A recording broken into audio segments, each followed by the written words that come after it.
कभी सोचा है अगर रियलिटी को समझना ही इंसान की लिमिट हो? व्हाट इफ जो हम समझ पाते हैं वहीं तक हम डिजाइंड है समझने के लिए, और जो उससे बियॉन्ड है वो एग्जिस्ट करता हो बट हम उससे कभी परसीव ही ना कर पाए।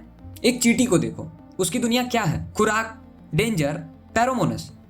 उसके लिए ग्रेविटी, एटम्स, गैलेक्सीज ये सब एग्जिस्ट ही नहीं करते। Not because they doesn't exist but because चींटी उन्हें समझने के लिए बनी ही नहीं है। अब एक सवाल है, what if humans are also ants? हम कहते हैं हम रियलिटी को फिजिक्स से समझते हैं, मैथमेटिकल मॉडल्स, इक्वेशंस, लॉज, पर एक सेकेंड रुको, क्या मैथ्स यूनिवर्स में लिखी हुई है या हमने मैथ्स बनाई ताकि हमें लगे कि हम समझ गए? शायद अंडरस्टैंडिंग का मतलब ही बस इतना हो कि अपने दिमाग को सेटिस्फाई करना। अब इमेजिन करो, एक एलियन स्पीसीज, हो सकता है उनके पास मैथ्स ही ना हो। वो पैटर्न्स को नंबर से नहीं, एनर्जी, वाइब्रेशंस या किसी ऐसी चीज से समझते हो जो हम सेंस ही नहीं कर सकते। या हो सकता है उन्हें समझने की जरूरत ही ना हो, क्योंकि अंडरस्टैंडिंग भी शायद सिर्फ ह्यूमन कॉन्सेप्ट है। और हम कहते हैं एलियंस इंटेलिजेंट हो, पर इंटेलिजेंस का मतलब क्या? प्रॉब्लम सॉल्विंग, लैंग्वेज, लॉजिक, ये सब डिफिनेशंस किसने बनाई? हमने।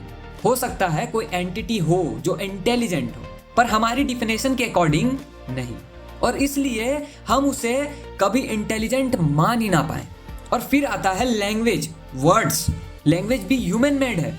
अगर कोई चीज वर्ड्स के बियॉन्ड हो तो हम उसके बारे में बात भी कैसे करेंगे? शायद कुछ चीजें एग्जिस्ट करती हैं जो सोची भी नहीं जा सकती, क्योंकि इमेजिनेशन भी कॉग्निशन से बंधी हुई है। अब आते हैं साइंस पर। हम कहते हैं साइंस ने नेचर में कंसिस्टेंसी ढूंढी, पर सच क्या है? हम पहले एज्यूम करते हैं कि यूनिवर्स कंसिस्टेंट होगा, पर फिर हम वही पैटर्न्स ढूंढते हैं जो इस एजम्पशन को मैच करे। सर्कुलर है ना? शायद लॉज ऑफ नेचर यूनिवर्स के रूल्स नहीं है, शायद वो ह्यूमन परसेप्शन के रूल्स हैं। शायद कंसिस्टेंसी कोई एक्सटर्नल ट्रूथ नहीं बल्कि एक इंटरनल नीड है, ताकि दुनिया हमें समझने लायक लगे। हम कंसिस्टेंसी डिस्कवर नहीं करते, हम उसे इंपोज करते हैं। तो शायद अल्टीमेट ट्रूथ ये है, रियलिटी को हम जैसे समझते हैं वो रियलिटी नहीं, वो सिर्फ ह्यूमन वर्जन ऑफ रियलिटी है, और जो उसके बियॉन्ड है वो शायद हमेशा बियॉन्ड ही रहेगा। क्वेश्चन ये नहीं है कि यूनिवर्स क्या है, क्वेश्चन ये है हम क्या देखने के कैपेबल हैं।